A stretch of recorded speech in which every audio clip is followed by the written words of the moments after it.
Human Optimization Hour podcast with my man, Dr. Shawn Baker in the house. Kyle, man, it's a pleasure to be here. Thanks for having me out, man. Fuck yeah, great. brother. Yeah. Fuck yeah. You know, I figure we should open. Let me just say this. I guess I'll open with an apology. But you posted something about jumping on the podcast today, I think, with one of the steaks we were eating last night. And somebody was like, remember that time, Dr. Baker, when Kingsbury was on a Facebook Live and somebody asked him about carnivore diet and he just laughed the question off and didn't even answer? And I was like, yeah, man, I do remember that. So this was probably when it was first coming out. I hadn't listened to you on Rogan's, just heard roughly, what it was about, eating an all-meat diet. And like most people, was like, that's absurd. I thought it was as dumb as being vegan, for that matter. And now, clearly, after listening to you on Rogan's, and then Rob Wolf's as well, which was phenomenal, where you guys broke down your blood work, which was something everyone was demanding. And everything looked perfect. But obviously you are a highly intelligent man. You did not just stumble upon this. This is something you sought out. I want to get into all the background as well as what you're seeing on the performance side and all the applications that you've seen with it. But so much of this is like, it just makes sense. How we've evolved. And I want to talk about that as well. I know I'm jumping all over the table here, but just giving a little intro to what I want to lay out on the table. There's not a person on this earth who can't eat meat and digest it well, right? There's plenty of us that have a problem with plants, plenty. And, look no further. There's a great book called The Plant Paradox by Dr. Stephen Gundry. And you've alluded to that on different podcasts you've been on. Lectins and different phytochemicals and plant substrates that are natural pesticides and herbicides, because plants don't want to be fucking eaten for the most part. Unless you're a fruit, you're not trying to be eaten by animals. So we'll dive into all that. But first, let's get some background. What you learned growing up to become a medical doctor and everything, how that tailed into your foray into nutrition and health and wellness. Yeah, first of all, I thought it was crazy too. Honestly, that's a normal response. You think about, I'm just going to eat a bunch of friggin' meat, and it's like, okay, that seems a little odd. So it's anybody that has that reaction, I think it's a completely normal reaction. And then you actually, study it, and you actually see what's going on. You look at the history, you actually do it, and then you're like, okay, well, maybe there's something there. But so my background has been athletics for my whole life. I've been into performance. I'm just like you. I want to be as good as I can possibly be. So that's always been kind of in the background. I've kind of went through all different sports over the years. But as far as going into medicine, I think when I was about 16 years old, I started studying for the MCAT, which is like a test you take. It's your junior year in college. So I was like, I want to do this the whole time because I really thought that stuff was fascinating. And so I did that. I kind of got sidetracked. I was in medical school. I got out to play rugby. Went down to New Zealand, did that. Came back in, went into the Air Force, launched nuclear bombs for a while.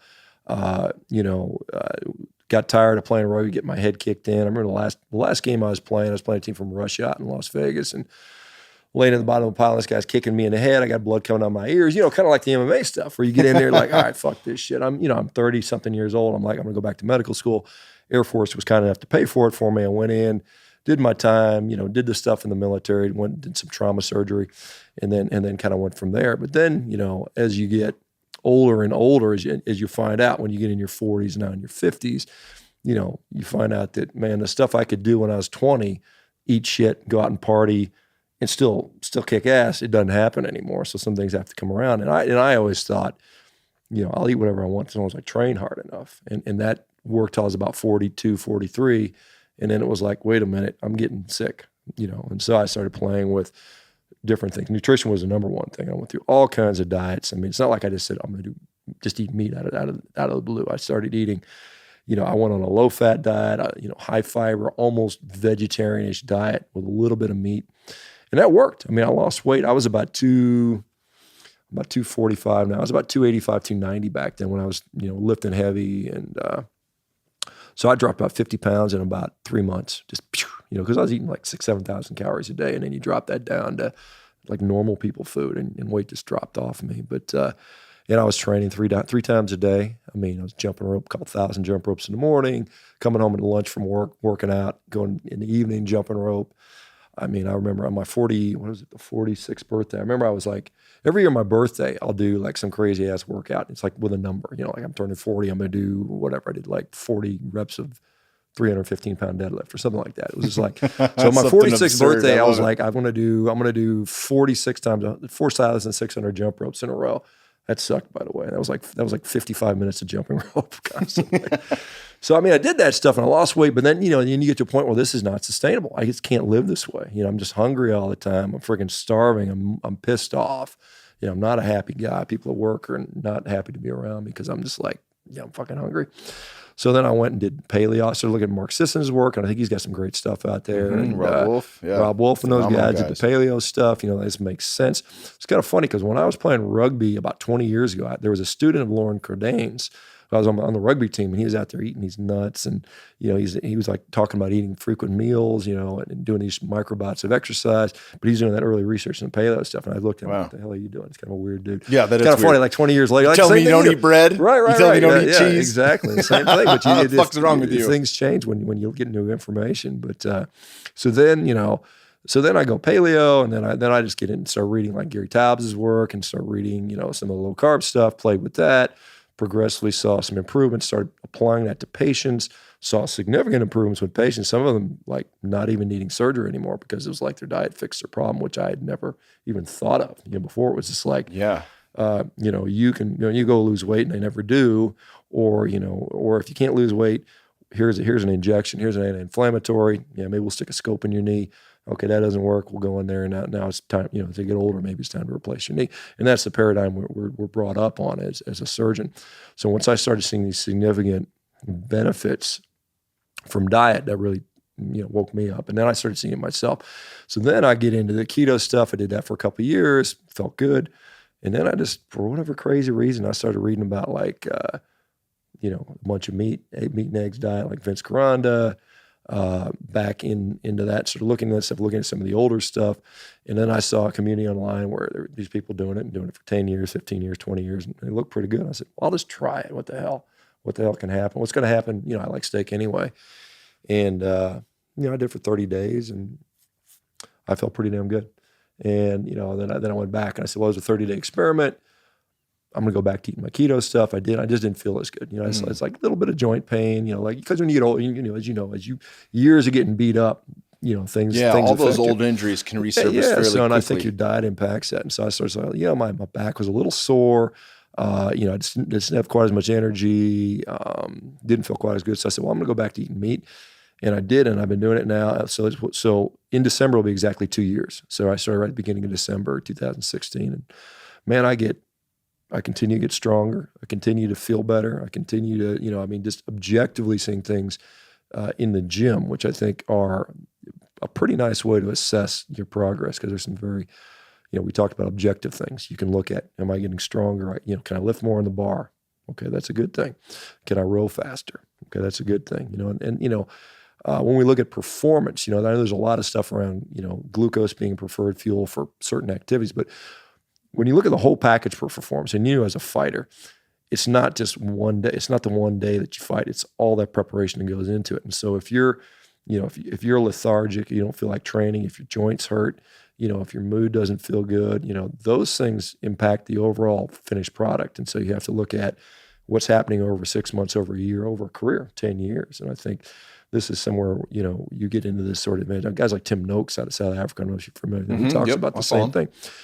It's not just the day of performance, it's everything that goes in it. And if you're healthier, as a 50-year-old guy, my joints don't hurt anymore. That's nice. I'm 50, I'm going to be 52.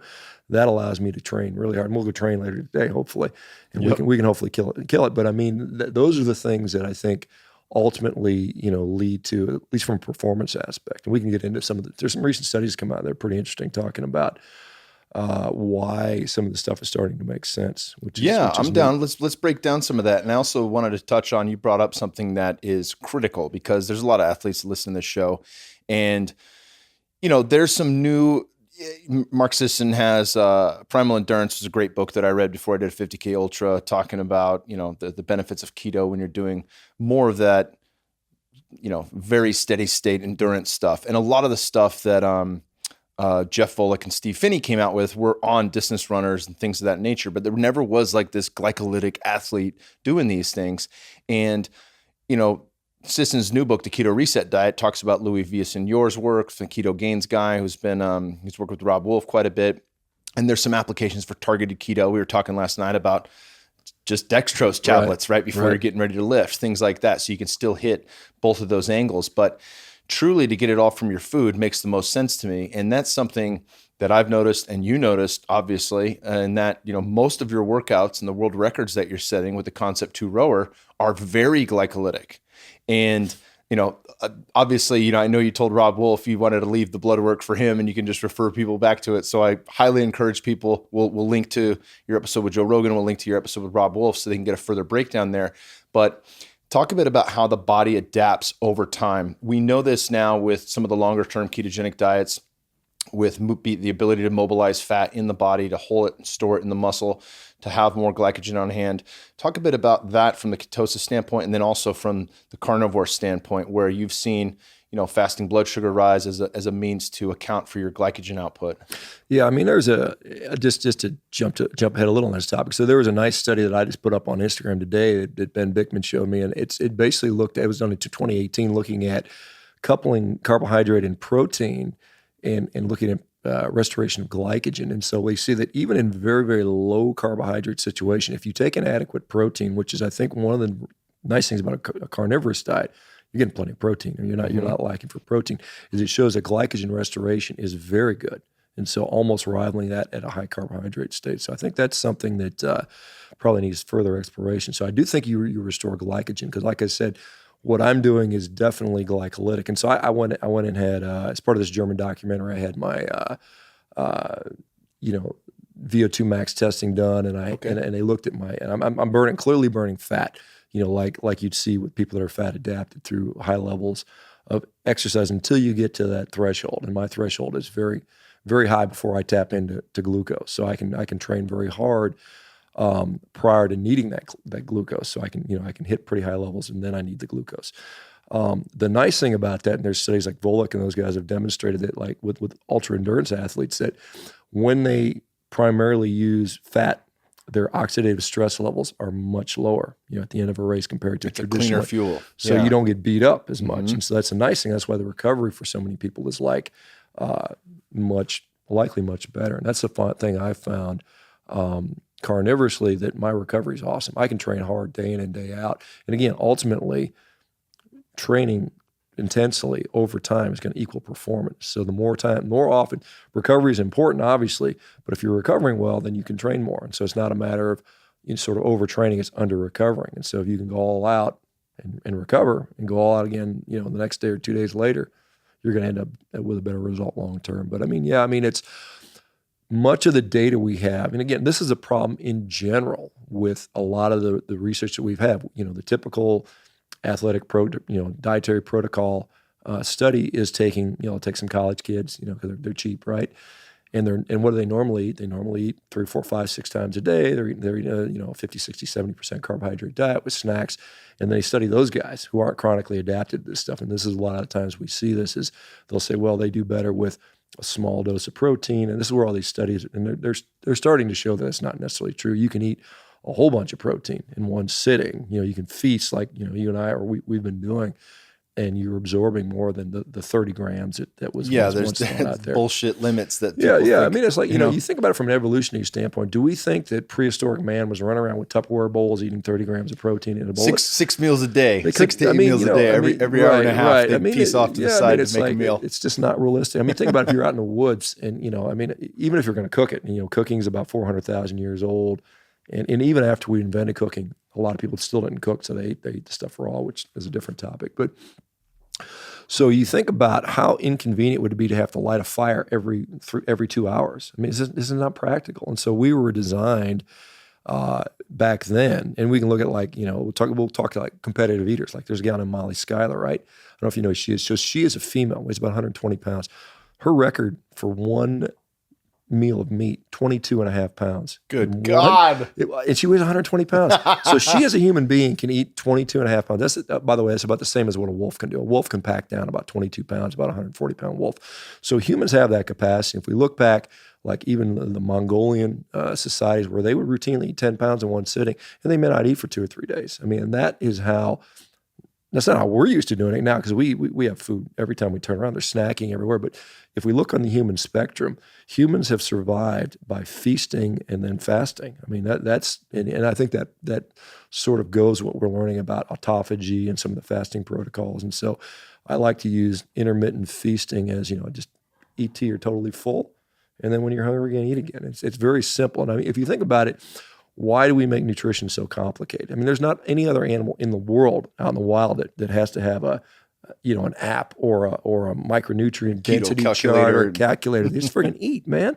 It's like, like my dog. I mean, I don't give my dog a menu and say, what would you like today? Here's your food. You don't snap a photo of his dog bowl and say this is clearly 400 calories and your output for the day was 350. Yeah, and they'll eat until like that's why a lot of them will gorge, because they don't know when their next meal is coming. So they'll just eat until they get the next meal in the food. So like when you go to Africa, like I was in the Serengeti, back in 2000, and you can literally walk up to these lions if they've got blood on their face because they've had a fresh kill, and they don't want to mess with you. I mean, you see little zebras just walking right by like they don't care, because they know that this is their eating cycle. And then if they're hungry, you better watch out. So I think again, there's a sort of thought that humans aren't animals, and I would say we're probably pretty savage animals. We were very effective hunters.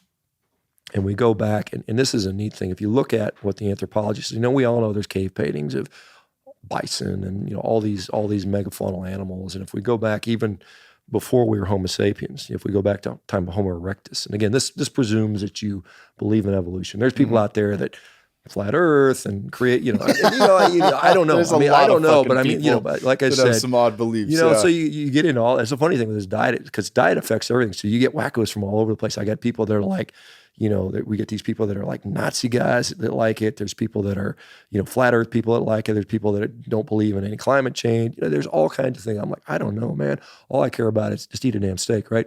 So, but if we go back to like this, this Homo erectus stuff, and we find out what they lived on, basically were these, mostly mammoth, mastodon, elephants, and it's surprising. I put a video up on these guys taking down an elephant, and it's surprisingly easy for a human being with a spear to kill an elephant. I mean, because if you go to Africa and you pull up on a herd of elephants, they don't run away. They just turn. They're big. They look at you and say, "What you going to do, motherfucker?" They just stand there and look at you, right? And so human beings figured out that they could just isolate one of these animals, get them in a vulnerable spot. They don't run away.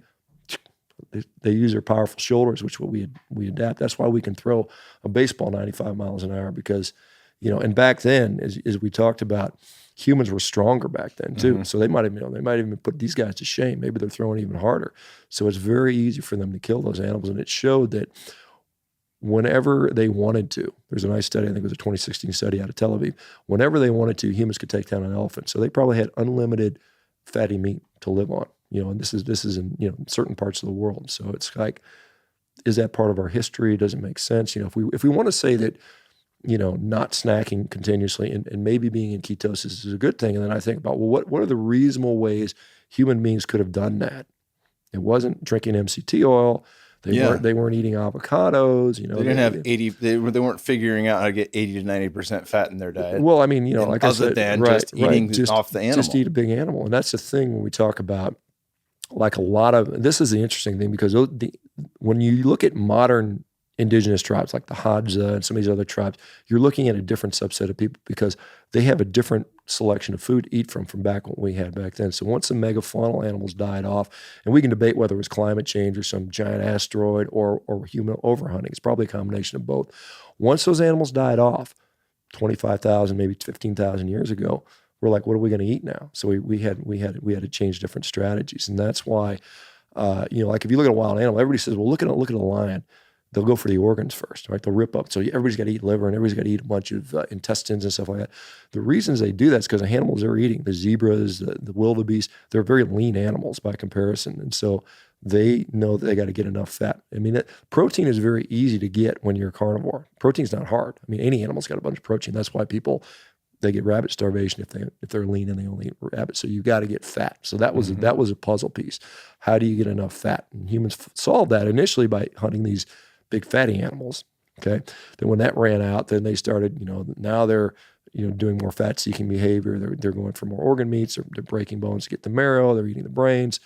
And then when that became less of an option, they still got to get energy. So then it's like, now we got to use carbohydrate sources. So now we can harvest some of the starch. Maybe cooking allows us to access some of that. Fruit, obviously, fruit's been around for a while. And I have no doubt that humans would have eaten fruit when available. But again, is it available year-round in every location in the world? How do you get from Central Africa to Greenland? Or how do you get from Central Africa to the Bering Strait and into North America? You don't get there by eating bananas. I mean, this wasn't going to happen. Mm-hmm. So again, the thing they had all the time was some sort of animal. And they follow these animal herds, hunting them with ease, killing them without problem. And that's how we survived. Yeah. You talked about Weston A. Price on one of the podcasts as a guy that's, for people, I've mentioned him before on the podcast, dentist, I think in the 1930s, traveled the globe looking around at different indigenous peoples. And if you found that they ate something closer to the natural diet and it wasn't westernized, then they had perfect teeth, perfect health. A lot of them didn't have words for cancer or heart disease in their language because it didn't exist. And the second they've been introduced to, refined flours, sugars, things of that nature, dairy products, they would quickly, generation by generation, get teeth coming in on top of one another, start to have cancer and diabetes and a lot of the things that we see today. And obviously, it's very hard. You spoke about language barriers and things of that nature, but it makes sense. And one thing that makes sense too is food availability. If you live closer to the equator, and before we jumped on the podcast, we were talking about Mayan culture, typically being, in that 5'2" range for men and in the 4-foot level for women, closer to the equator, you have more carbohydrates seasonally available pretty much year round. There's not big temperature swings and much smaller prey. You've got birds and fish and things like that they might eat. And then as you get closer to the poles, far less carbohydrates and much bigger animals, much fattier animals, right? So I think it's pretty hard now, even if you do your genetic testing, to figure out well, mom's German and dad's Irish and I'm both, so that means I should eat this and this. And it's like, no. I mean, if you have 5 fucking siblings, every one of you will take something different from your parents, right? But across the board, if you look at this, what are the commonalities? We do break down meat very well and very easily, and it's far less problematic than people think it is. Talk a bit about cancer research that's come out because, Joel Kahn was on your podcast and he was on Rogan's with Chris Kresser. Everyone brings up the colon cancer thing. Everyone brings that up. Everyone's talking about, well, can't wait to see your ass fall out. I mean, like we had Chris Bell on the podcast and Mark Bell said you don't really need fiber. It's not an essential nutrient. And I was telling you yesterday, 200 plus comments came on just to fucking rip him a new one. And one of them literally was, I can't wait for your asshole to fall out. It was like, well, I don't think that's exactly what's going on here. Yeah. So, I mean, just to the early comment, it is a proxy measure for nutritional adequacy is population health. And so we know that populations that tend to be small tend to have just less adequate nutrition. And we see that, and I get you could argue that evolutionary, the people that were located, like Southeast Asia, where probably they had more access to fruits and carbohydrate containing foods, tended to be smaller in general compared to people that were in normal climates. We talk about the Gravettians, the tallest people that ever lived, likely 6'2" at 30,000 years ago, which is, if that estimate is correct, that's the tallest population that's ever been around. But as far as, red meat and cancer, it's an interesting thing. There's a guy named Klurfeld who was on the committee. So the IRC, which is part of the World Health Organization, they use those guys to make that determination. And he went through that process and said it was the most frustrating process I've ever been on because about a third of the members of that panel were vegetarian, by the way, that made this decision. They looked at 800 epidemiologic studies, and he said they threw out all of them, but about 18 that supported their conclusion. There was like hundreds of studies that did not support their conclusion. They use a couple rat studies to look at mechanism, but they never really demonstrate that. And the risk, like Chris Kresser pointed out, so let's just put this in real terms and real numbers. Just a generic human today has about a 4.5% chance of getting colon cancer, which is not small. I mean, that's a pretty decent amount. It's one of the leading causes of human death among cancer deaths, behind things like lung cancer, breast cancer. So, but if you listen to their information, they say, well, if you eat a bunch of red meat or processed meat, it's going to raise that risk from 4.5% to 5.5%. So it's going to change the risk by 1%, which really is not a whole lot.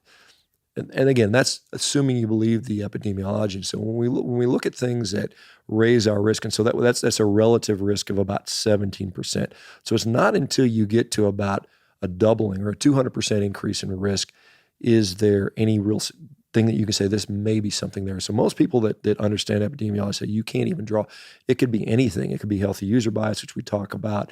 It's maybe the meat eaters also like to eat French fries cooked in vegetable oils, and they like Coca-Cola, and they don't. Yeah, they got a 40-ounce sugar drink next to them, and they don't wear their seatbelt. And they don't go to the doctor, and they don't do healthy behaviors, and so that's clearly know that. So even if you believe that's true, so let's just say, okay, you've got a 17. If you and I eat a bunch of steak every day, and let's just assume our risk for colon cancer, and believe me, there's lots of other cancers out there where there's no effect. Let's just say that it's a 70% risk, and we accept that. Okay, so let's talk about what other things cause you to increase your risk for colon cancer. Obesity. If you have a lot of central obesity and you're fat, your risk goes up about 300 or 400%. Okay, so now you got 17% versus 300 and 400%. So what happens to guys that eat only a bunch of meat? Well, you can tell me what happened to you. You get leaner. You lose that body fat. So, okay, you've got one risk factor that says 400% versus 17%. Let's look at things like irritable bowel disease or irritable bowel syndrome. There's so many people that have this irritable bowel syndrome affects about 15% of the people in the U.S. right now. It's probably even underdiagnosed. There's probably even more. And irritable bowel disease, which would be Crohn's disease and ulcerative colitis, raise your risk for cancer like 3,200 times, right? Damn. So when you get rid of those things, which is also what we're seeing on a meat-only diet, again, where do you draw the line? And the same thing, like there's an interesting fact out there that if you have low cholesterol, your risk for colon cancer goes up as well. So again, we look at all these things and say, is it one isolated variable? So if I eat a bunch of meat and it raises my risk by 17% because red meat on the epidemiology study shows that. But if I get leaner, the other thing, insulin, if my insulin gets better, decreases my risk by 300 or 400% as well. If I get leaner, if I don't have irritable bowel syndrome, all those things dramatically lower it. So we have to balance everything out and say, well, what's the net effect here? And I think that's what we're seeing. But honestly, if we look at how protein is digested, or not protein, meat is digested, we are designed. I mean, that's why we have a gastric pH of 1.1 to 1.5 based on almost any study you see that. And you can do it if you do a comparative anatomy on other animals.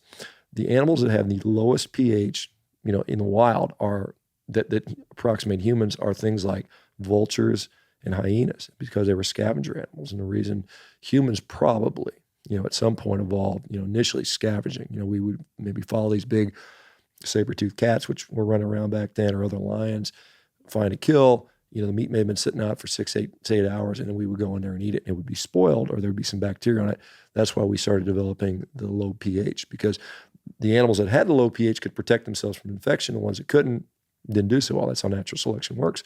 And so we developed this super acidic stomach. If you don't believe me, throw up and let your acid burn your skin, because you will. But it's clearly known.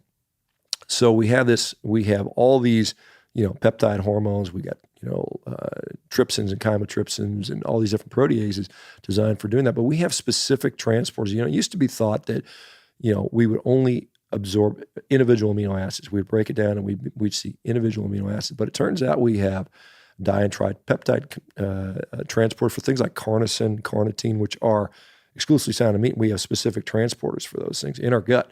So that shows us we are very well designed for that.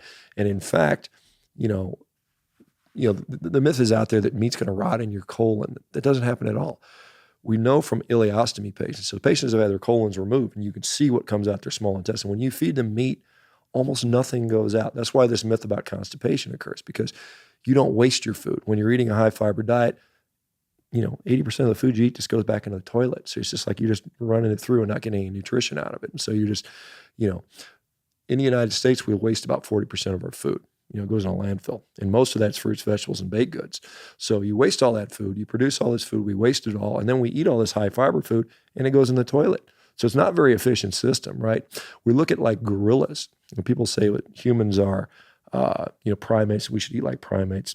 Gorillas spend 80% of their waking hours eating, chewing. Chimpanzees spend about 60% of their waking hours chewing. Humans, at least ones from the archaeological records, they estimate spend about 4% of their time chewing. So what's the difference there in diet? It's nutritional quality. And so when you're eating a high fiber, nutrient poor diet, you got to chew all day long. Another thing that gorillas do is just kind of discussing some of the coprophagia. They eat their own crap, right? Because they have to recycle it, because they can't get enough nutrition from that. So if you want to say we should eat like other primates, then we got to chew 80% of our day and eat crap, which doesn't to me sound like a very effective nutritional strategy, and it's not. And so, but yeah, it's so when you look at people that have meat in their diet and they digest it, only a small amount gets out of the small intestine, and that's one of the issues with diarrhea, is you end up with a small amount of liquid instead of a really large fibrous solid stuff. So that gets into your colon, and so now the colon's job, like when you were a baby, right? You didn't eat fiber. I mean, you're drinking breast milk most likely, or formula for some kids. Mm-hmm. There's no. I mean, some people argue that oligosaccharides do that, but it's not a plant fiber. I mean, so babies can turn liquid into solid. I mean, that's what babies do. So when you then you get on a diet where now you've included all this plant fiber in your diet, now your colon is like a fat, out of shape athlete, right? Doesn't have to absorb as much fluid because it's seeing a lot of solid now, and the fiber's binding up all that fluid. But when you go on an all meat diet, all of a sudden, now you've got all this liquid entering your colon and no fiber, and so now your colon's like, crap. I got to get used to, I got to get used to reabsorbing this, and that's why a lot of people will take several weeks. Like I know you experienced several weeks where they have loose bowel movements, and then as that colon gets more efficient at reabsorbing fluid and electrolytes, that tends to go away. So yeah, but I mean, when we think about diverticulitis, a lot of people talk about red meats associated with diverticulitis. Again, all these associational epidemiology studies are just based on the fact that people that eat meat just don't give a fuck, right? We talked about it in the car. If you eat meat, you're more likely to smoke. You're more likely not to exercise. You're more likely to drink alcohol. You're more likely to not wear your seatbelt. You're more likely not to go to the doctor. So all this healthy user bias stuff sort of falls into that category.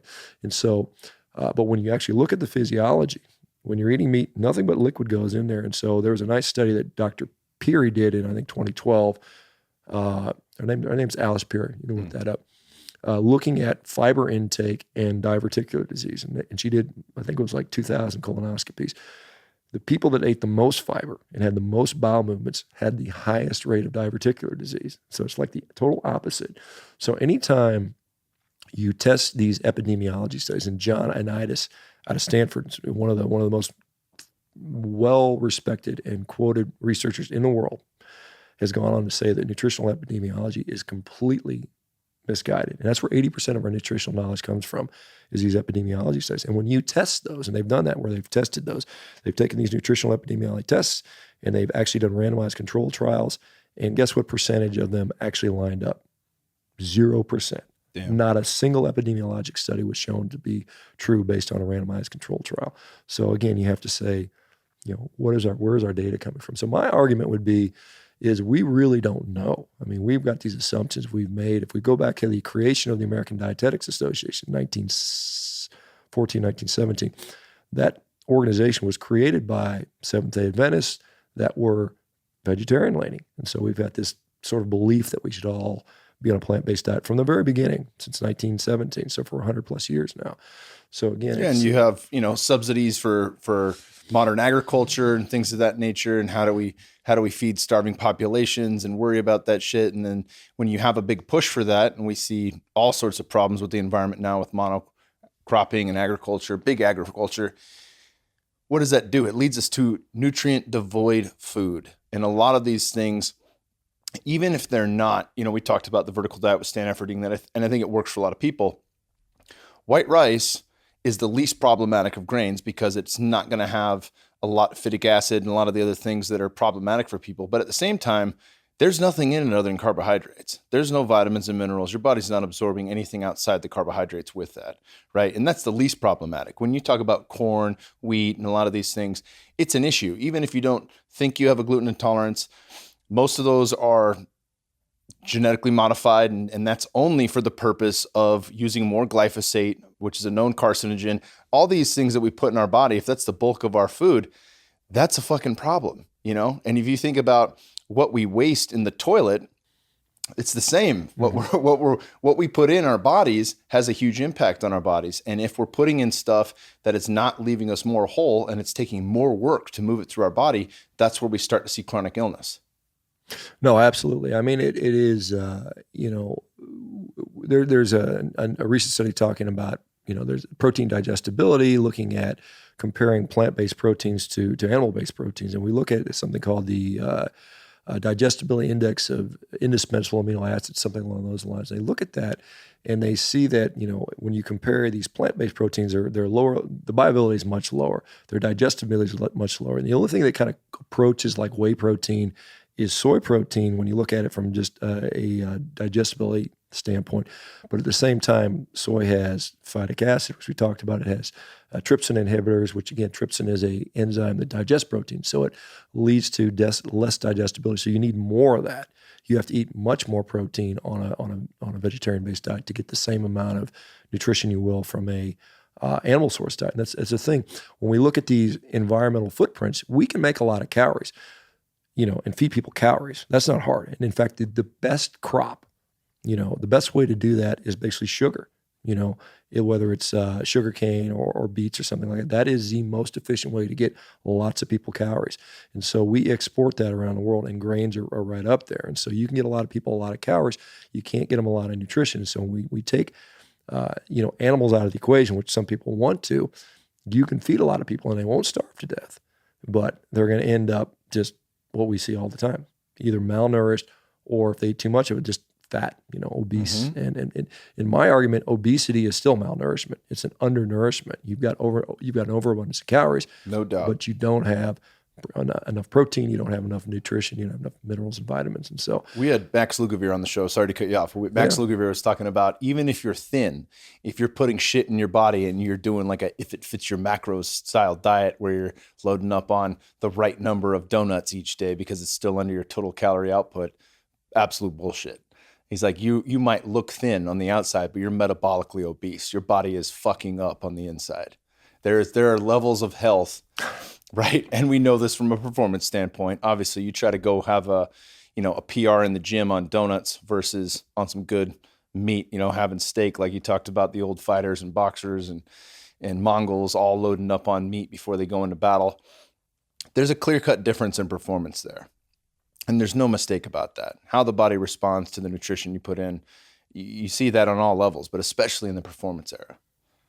Yeah, no, again, I know there's people that they really like eating, and I like eating those. I like eating those foods. I like donuts. I like cheesecake. I like those things. I mean, they taste good. They're designed to taste good, but again, nutritionally, they're devoid of really anything other than some hedonistic pleasure that you might get from eating those things. But if you think about long term, these guys that do the Twinkie diet where they keep their calories under whatever and they make sure they hit protein, long term, that's going to be a problem.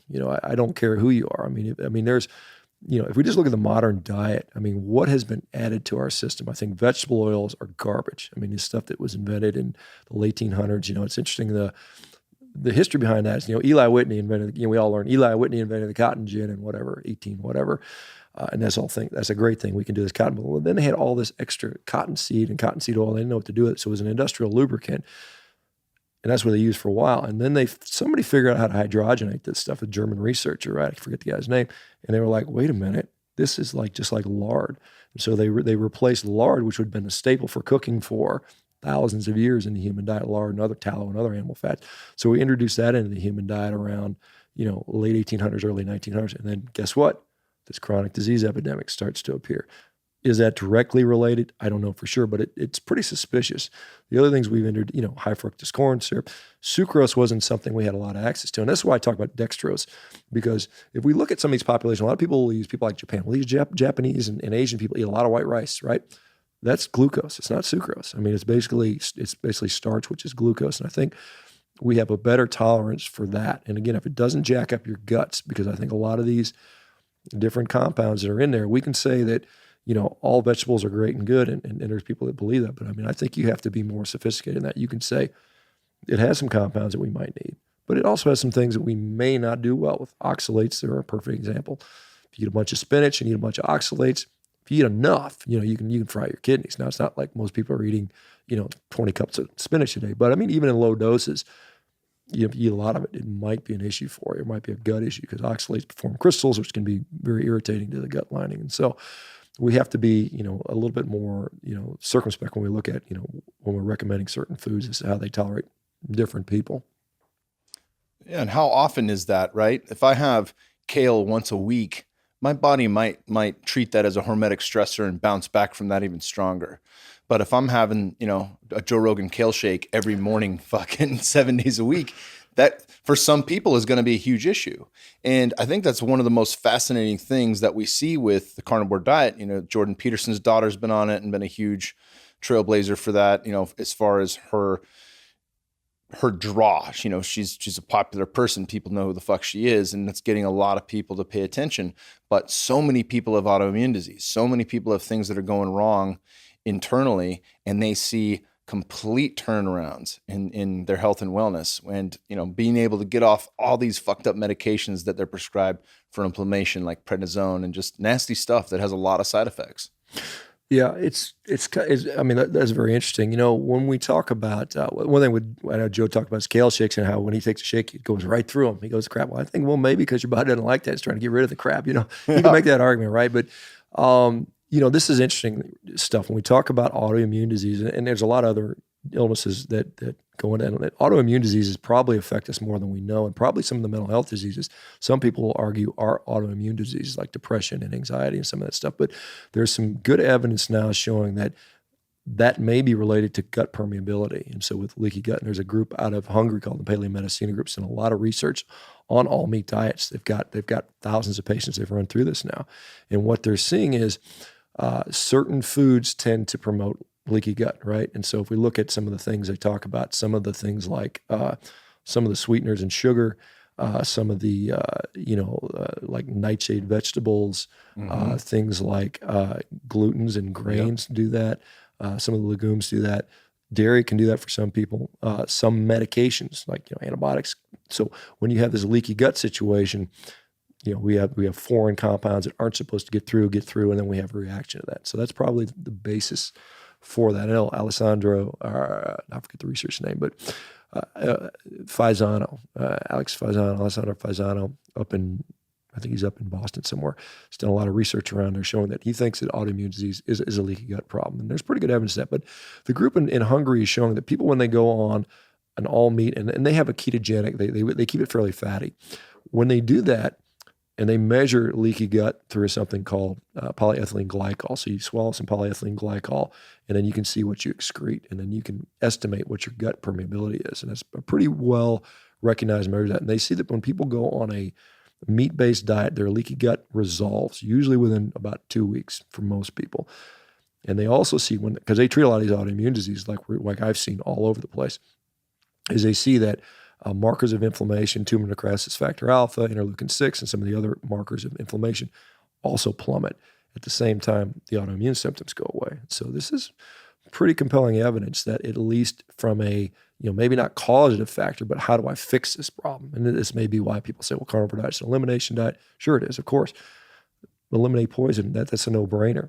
Chris Christer called it a form of fasting, and I was like, yes. And there's all the science coming out on fasting is awesome. It works, right? But it's fasting, but you get nutrition, right? And so instead of calling it a fasting mimetic diet, there's data out there showing that if you look at zero carb or carnivorous diets, looking at insulin and glucose level, it's very close to what you see with fasting. It's not quite as powerful as fasting, but at the same time, you can't fast your whole life. You got to eat something, right? Yeah. So if you've got one of these diseases, and you're really, and it can be very disabling. I mean, there's plenty of people out there, and more all the time.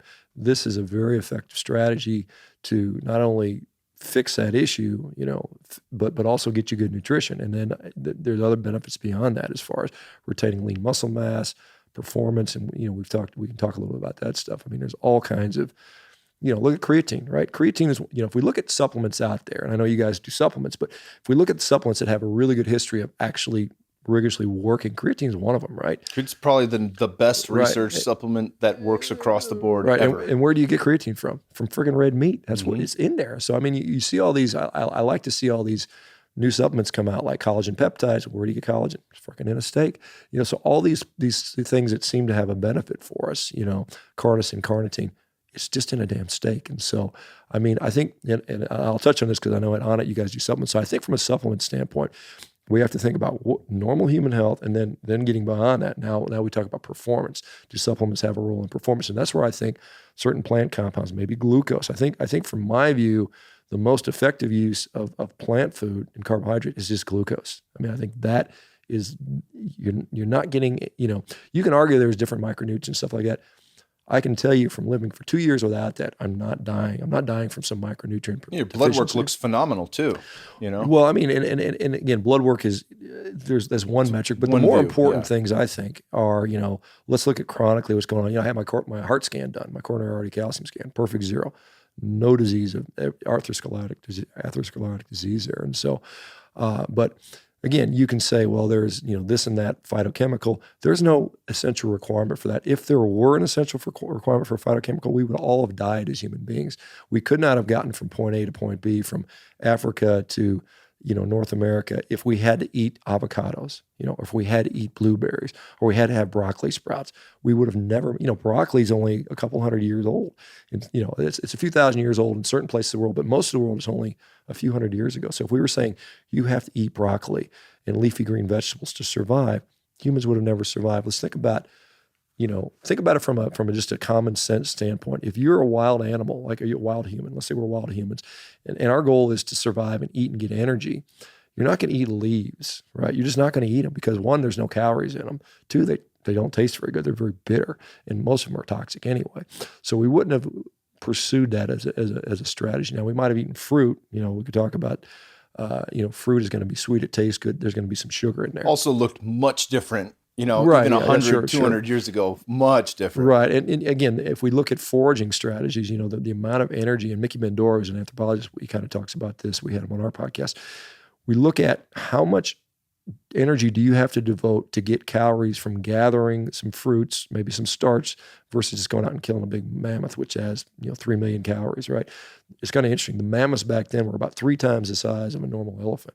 I mean, that's a lot of meat, right? So you got to spend, maybe a day hunting, 1 day hunting. You've got food for arguably, depends how big of a population you're in, but 12 humans probably were clustered around a dozen to 20 people. So you've got this 20 guys can eat for several months on a 3 million calorie elephant. And so you can contrast that to some berries that you've got to compete with the birds and all these other animals that are doing that. It's only going to be seasonal. So how much of that nutrition do you think you could have gotten if you had to rely on that? If we were saying that is essential for human nutrition, it's pretty hard to make an argument that humans could have lived in Ice Age Europe. And remember, 2.8 million years ago, when when Homo habilis, the first human beings, if we want to argue that they could use tools, the first humans evolved was when Ice Age started. And for most of that time, we were going through mostly Ice Age. And so the climate change, and it's not tropical, it's not Costa Rica, it's not bananas and mangoes everywhere, it's grasslands. And there's not a lot of food in the grasslands that's protein-based, or not protein-based, it's plant-based. But there are big ruminant animals. And so that's kind of the strategy we utilized. Hell yeah. Talk a little bit about the microbiome, because that's a huge topic everyone discusses. I brought this up. We had a guy, Afif Ganoum, on who runs the company Biome with his father. Excellent source of information. And he even admitted, look, this is what we look at in terms of what we would call a healthy microbiome. Largely has to do with when we study healthy populations. And I brought up the point, you can't look at a healthy tribe in Africa and say these guys have, no incidence of, similar to Weston A. Price. I can't look at that and say they don't have cancer, they don't have heart disease, they don't have fill in the blank, and they eat a certain way and their microbiome happens to look like this. So we need to eat exactly what they eat. We need to be outdoors in the dirt. Sure, all those things will probably be healthy to some extent if we were designed genetically to eat that way. But most people in America are not. There's a lot of European and Northern European ancestry there. And if you're a mixed white mutt like I am, you probably do better eating some animals, right? And one of the things I'll touch on this genetic stuff before I get back to microbiome that I find interesting, and I've talked about this with Dr. Anthony Gustin and on a number of other shows, is that doing my genetic report and having it run through Dr. Rhonda Patrick's thing, she'll take it and see whatever snippets look like really important. And I cannot take vitamin A from a plant like sweet potato or carrot and turn it into actual usable vitamin A. I can't take ALA, omega-3, from flax or chia and convert that into DHA and EPA, which are the necessary omega-3s for brain health. I can't do that. It has to come from an animal source. It has to come from egg yolk. It has to come from liver. It has to come from red meat. And knowing that really gives me an idea of how to make the best possible decisions around my diet. But I would venture to say that I think it's at least 50% of the population physically can't take most plant materials and turn it into usable nutrients. There's that. There is this other component of the microbiome, which there was a study that recently came out that discussed in a ketogenic diet how much GABA is created in the gut. And you've mentioned before that whatever you're doing, lifestyle, workout, sunlight, all these things impact the microbiome on a very quick scale, like on a daily scale, it'll shift, right? But if you're eating ketogenic or you're eating carnivore, you're going to produce more GABA. And they think that's one of the reasons why it would help with drug-resistant epilepsy in children. GABA being a neurotransmitter that's responsible for rest and digest, calm, sleep, things like that. So if we can shift to that state and we maybe don't have the variety, because everyone says you need to have a big variety of microbiota in the body and that's what's healthy. Maybe not. I found that when I was in ketosis for an extended period of time, it shifted very much to a fat eating and absorbing microbiome. And I had very few of what people would consider healthy microbiome. From a performance standpoint, felt the best I've ever felt in my life. From a cognitive standpoint, felt the best I've ever felt in my life. And I still had good poops. So looking at those factors and knowing like my overall anxiety was less, my stress was down, all those things, or my inflammation was for damn sure down, like all these old injuries that had been around from fighting in football since I was 10 just vanished. So, I mean, where do we see this? Because that's a big argument people have is like, what about the microbiome? And I think new science is starting to show that maybe isn't what we think it is.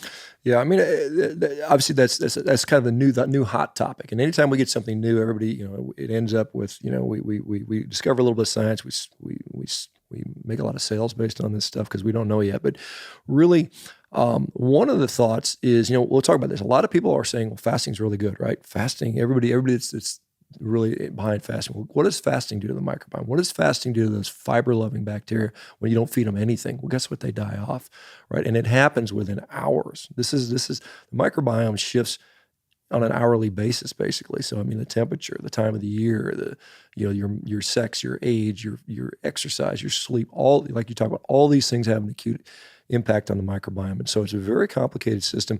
We assume that a certain amount of diversity is good and necessary. Again, this is based on looking at tribes like the Hadza. We say, okay, well, these guys are healthy and they got a pretty diverse microbiome. Therefore, all human beings on the planet need to have that. That's an assumption that's never been tested. It's never been proven. So I don't think we are anywhere close to saying you need to have X bacteria in this concentration to do that. Additionally, there's some recent studies that have come out looking at things around probiotics, but what they're finding is when they do stool samples to test your microbiome, like you send a stool sample off to Biome or Ubiome, and they'll say, well, you got this, this, and this. We know that many of the times you send two stool samples and it'll be very different. The other thing we'll see is they just saw where they actually took biopsies of the gastrointestinal tract and compared it to the stool samples, and they found they didn't even correlate. So we don't even know. I mean, it's such a guess. It's such a shot in the dark. And so the thing about, one of the reasons we want to eat this fiber is because our body will, the microbiomes in our colon will convert that fiber into short-chain fatty acids, things like butyric acid, and that will somehow nourish those enterocytes, the cells that line the colon. Well, guess what? Those short-chain fatty acids are converted into ketones, and those ketones are what's potentially doing the help. Well, guess what? If you go on a ketogenic diet, those cells get ketones anyway. So it's like it doesn't matter how you get it there.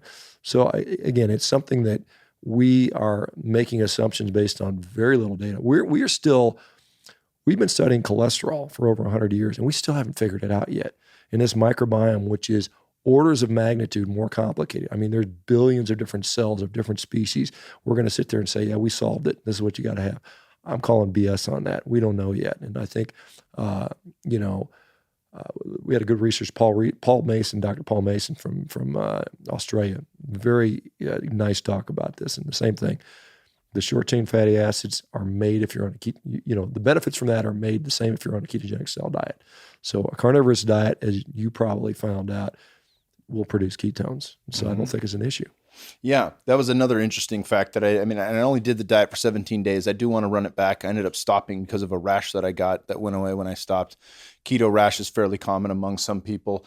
I never experienced that in ketosis, but experienced it on the carnivore. What I noticed, I mean, that was the only con. That's why I threw in the towel. There were many pros, one of which was my energy levels were sustained throughout the day from the fucking jump, from day one. And that may have been placebo, but I felt better on the very first day from a mental standpoint, cognitive function, energy throughout the day, my ability to not have the mid-afternoon lull that so many people experience. And I never experienced any keto flu or drop, and I haven't experienced keto flu often when I've dropped into ketosis, but every now and then I will if it's been particularly a longer period without being in ketosis. And that didn't exist on carnivore. Also, I was purposely trying to push myself into more glycolytic states. And this is within 17 days. This is not, we talked about that with some of the failures of ketogenic studies being only 2 or 3 weeks long. And we've seen now with longer term studies coming out how much the body adapts and changes with that. No doubt that would be the same with carnivore.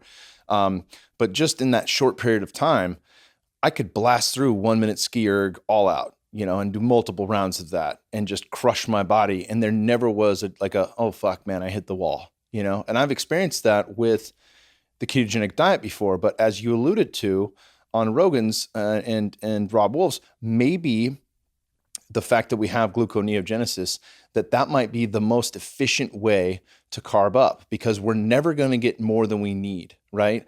The body is very intelligent in how many carbohydrates it needs. It's not like you eat protein and a certain percentage of that is going to get converted into glycogen. It doesn't work that way. It takes what it needs. And then from there, you're topped off, but you're not overdoing any of these things that are so problematic for people.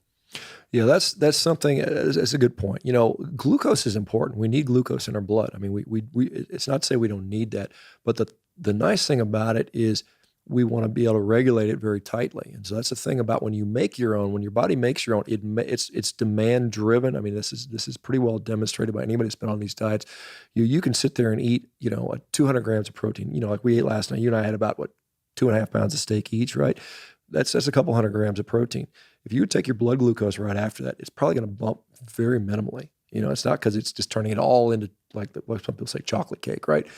It doesn't do that. And so at worst case scenario, your body will say you've got too much protein. We'll get rid of it by the urea cycle and we'll just piss it off. But in general, to stabilize your blood glucose, and I've seen this with type 1 diabetics, including type 2 diabetics, but type 1 diabetics who have to really, you want to maintain that. When they go on a carnivorous diet, I mean, once they get it dialed in and they're used to it, their glucose is flat. I mean, it doesn't go up and down. And so it's very well regulated. And arguably, these big spikes that we see in glucose are problematic for not only for diabetics and pathophysiology, but just on how we behave. When you're on a carbohydrate diet and you're freaking hungry all the time because your glucose is going up and down. Yeah, you're a slave to your appetite. Right. At that so point. now, you can sit there and you could put, something I'd really like, a nice piece of cake in front of me. And I'll be like, I don't really care, So I think that is a very important feature of this is that probably gluconeogenesis is the best way to regulate your blood glucose. And we do see with certain athletes, and I saw it myself, higher blood glucose readings around types of activity. And so if you fast, we had Jason Fung on the show the other day. If you fast, your glucose will go up. And where's that glucose coming from? Your body is making it. And why is it making it? Because your body needs it. It's not because it's there to damage you. So the same thing about anything your body generally makes is there for a reason. Something like cholesterol. Why do we have cholesterol? It's not there to give us heart attacks. We have cholesterol for a reason. That's why, we see more and more studies that are coming out that people with really low cholesterol, often artificially suppressed through a low-fat diet or medications. Crestor, Lipitor, that kind of crap. I mean, their risk of, dementia goes up 300-400%. Depression goes up. Sex drive tanks. Hormone production tanks. Violent crime goes up. There's one study out there showing that your risk for ALS, Lou Gehrig's disease, goes up 100-fold by taking certain statin drugs. And so we have to question ourselves, why do we have these materials? And I know that's a hotly debated topic about when is cholesterol bad, when is it okay. If it's rising in response to a crappy inflammatory diet, seed oils, bunch of sugar, bunch of processed grains, your cholesterol goes up. That combination is probably bad. And the wrong cholesterol, right? right? Well, it's not even the wrong cholesterol. It's, maybe, well, yeah, you could argue, is it oxidized? Is it glycated? Those things are probably becoming more important. Which particle? And I think the old paradigm of it's just your total cholesterol and the LDL are high, you're in bad shape. Doctors that are still doing that are like 20 years behind. I mean, they're so far behind. And the problem is, this is the problem. And Chris Kresser and I talk about the modern healthcare system. It's a 5-minute assembly line. Get in, get out, check the box, type in your electronic medical record, get the guy on his way with his next pill.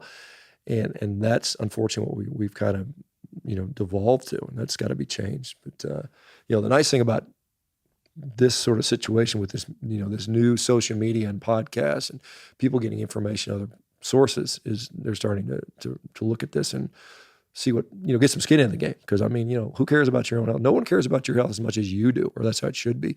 Even physicians, they've got you for 10 minutes. They're like, okay, this is the best I can do in 10 minutes. Yeah. And no one, I think the issue too is that we don't want to be responsible for our own shit. And so many people want to put that on someone else, like the doctor will fix me. No, motherfucker, you fix you, right? And a lot of times that takes searching and figuring out what works best for you. That's why I gave the carnivore diet. Like, I'm not going to fucking have a comment from the bleachers on if this diet works or not. I know it works for a lot of people, but let me give it a go. Let me see how I feel and let me report back on that, right? And I think that's part of the invitation for people who are listening to shows like this is give this shit a try. Give it a try. Tell us how you feel. And maybe it's not, if you're not willing to go all meat, you go keto for a period of time, or you cut out, like a lot of times what I've noticed this too, when I was looking back on being ketogenic, the times I felt best were when it was strictly fat and meat and maybe like the tiniest amount of vegetable matter, some spinach, not giant heaps of cauliflower and shit like that, Yeah, it's, again, what percent, because this is, and I'm guilty of bias because I see good stories all day long. Literally, on my emails, my social media, every day I get a dozen or more stories of people saying my life has changed. I'm so much better. I've lost weight. I've gotten leaner. My joints stopped hurting. My depression went away. I got a guy tell me he's not suicidal anymore. This is powerful stuff. So what percentage of the population is it effective for? I don't know yet. It may be 5% of the population. I'm just seeing that, and 95% of the population it doesn't work with, but I don't know. Hopefully we'll be able to find out. I suspect it's higher than that. I suspect just, the nice thing about it, and the critics of this will say, well, you just get rid of crap. Well, who cares? Great. If you just get rid of crap, that's good. Maybe you can do it on another diet too, but this is one tool in the toolbox, and it's a very simple one. It's not like, it's overwhelming. It's like, okay, just go eat a bunch of steaks. How hard is that for somebody to figure out? That's the beauty of it. And I do think that's probably how humans live for a long time. It's the wild animal diet. It's like, a giraffe goes out and eats acacia leaves. It doesn't need, a variety of foods. It just eats kind of the same thing, and it's very easy to navigate. And I think it's very effective. And, again, if you want to, we all live in a modern society where we have all these other things around us, and you're kind of weird when you just eat meat, sort of.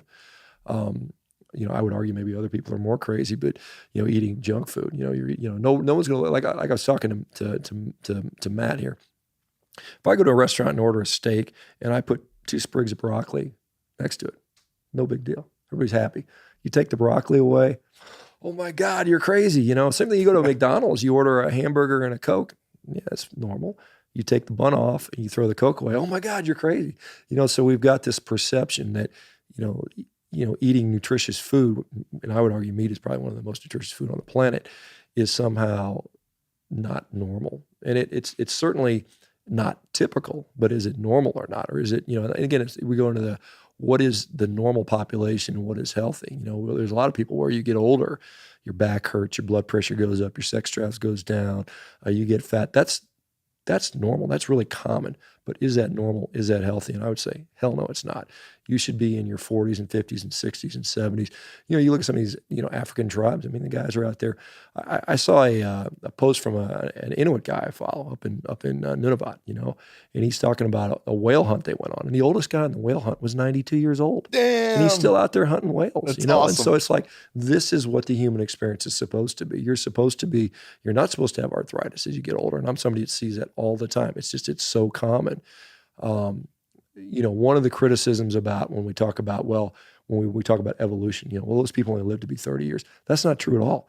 What we do know, and this is the interesting thing about that, we know they had higher child mortality rates, infant mortality rates. If you have a baby, half of them aren't going to live. It's like if you're looking at wild animals, most of their infants just get killed. They get eaten by a lion. If you're looking at prey animals, but if we look at that, the way they date those skeletons, they'll look at an adult. And with a kid, it's easy. I can look at an X-ray on a kid and say, yeah, that kid's about 5 years old. You can date it within about a year pretty. But when you get to an adult, it gets really hard to date those skeletons. And they admit the same thing. They said, well, this human was probably at least 30 years of age. So what they'll do is, all right, okay, he was 30. And that's how they calculate. But in reality, he could have been 50, he could have been 60, he could have been 70. Especially if he had healthier bone material. Right. And that's the thing. Age. We assume that the assumption is made is they age the same way as people eating a grain-based carbohydrate diet. And I think those people, their bones age more, their joints wear out quicker. I think it's a dietary problem. And so we've got these skeletons, and we know people, 500 years ago, 1,000 years ago lived, I think Da Vinci lived into his late 80s or 90s. So we have people that have made it a long time. So there's no doubt that people living 20, 30,000 years ago, probably many of them lived to 70s and 80s. And, it's just that, because so many kids died early, we assume they didn't live very long. So I think that's a fallacy. And I think that's hopefully taking hold there. Yeah. Couldn't agree more with it. Well, shit, brother, we did it. Where can people find you online, and what's the name of your podcast? So our podcast is not far from yours. So it's a Human Performance Outliers podcast. So Zach Bitter and I, Zach is Zach, he's a I don't know him personally, but yeah, I've followed him for a while. He just broke the world record for a 100-mile trail run. That's awesome. And he's eating like 2-3 pounds of meat a day, doing a little bit of carbohydrate here, but he's very low carb. So just broke the world record. He ran 100 miles in 2 hours and 8 minutes. I mean, just killed it. I mean, the previous record was 2 hours and 44 minutes, and he beat that by like, what is it? No, it was 12 hours. Sorry. I was going to say 2 hours sounds like the Flash ran that. 12 hours and 8 minutes, and it was 12 hours and 44 minutes. So he beat that by like 26 minutes. So he just crushed it. So Zach and I, Human Performance Outliers, Instagram, Shawn Baker, 1967. It's SHAWN. I'm on Twitter, SBakerMD, and then I've got meatheals.com, which is a good website where I've taken all these different people who have cured all these issues, and we've kind of categorized it. So if you want to look at arthritis or gastrointestinal issues or mental health issues or autoimmune disease, you just got to look at the search bar, and it'll show you all the people that have revolutionized their health by that. So I like that. You coined a term that really made sense for me. Instead of N equals one, N equals many. Yeah. Right. And that's awesome, because so much in our previous culture or in Western medicine is this N equals one doesn't mean shit. We need a larger population, but it is N equals many. It is all the people that have come through with their own health issues and healed them through diet and lifestyle choices, where you can look at that larger population and say, yeah, this is applied. Yeah, this is what's called the democratization of medicine. I mean, we're seeing that via social media. I mean, there's a lot of bullshit on social media. There's idiots, trolls, knuckleheads, a lot of catcalling and fighting. But within that framework, there is a gold mine of information if you know how to try to bring that together. And so these N equals one studies, I mean, that's a hypothesis generating situation that is just, in my view, just as relevant as an epidemiology study. Because an epidemiology study, all it can do is generate a hypothesis. So can an anecdote. You can have a guy that, like when they discovered H. pylori was a reason for gastric ulcers. People said, no, that's impossible. It can't be an infection. For hundreds of years, no, it's stress, it's acid overproduction.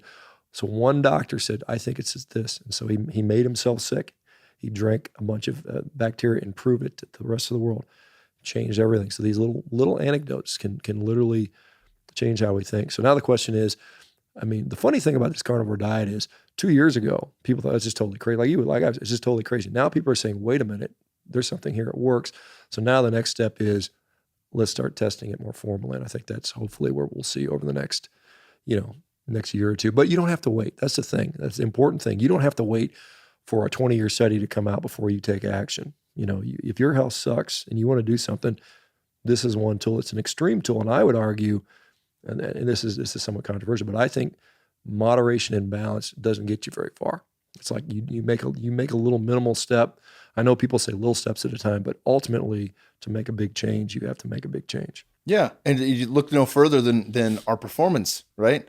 If I get in a cold shower versus a 32-degree ice tub, the difference is in one, it's uncomfortable. In the other, my body thinks it's going to die. And if I stay in there long enough, it will die. So from a fat loss standpoint, from a brown adipose tissue standpoint, from a mitochondrial health standpoint, much bigger gains. If I'm squatting with the bar each day and I never add weight to it, there'll be some benefit there. But if I'm going max effort PR on a back squat, my body's going to fucking respond to that, right? So completely in agreement there. Dude, it's been an absolute pleasure having you on. We'll run it back for sure after I get a longer stint into carnivore. Much appreciated. I'm a huge fan of your work, and thanks for being out here, brother. Kyle, my pleasure, man. Fun. Let's go work out, man. Hell yeah. Let's get a good one in.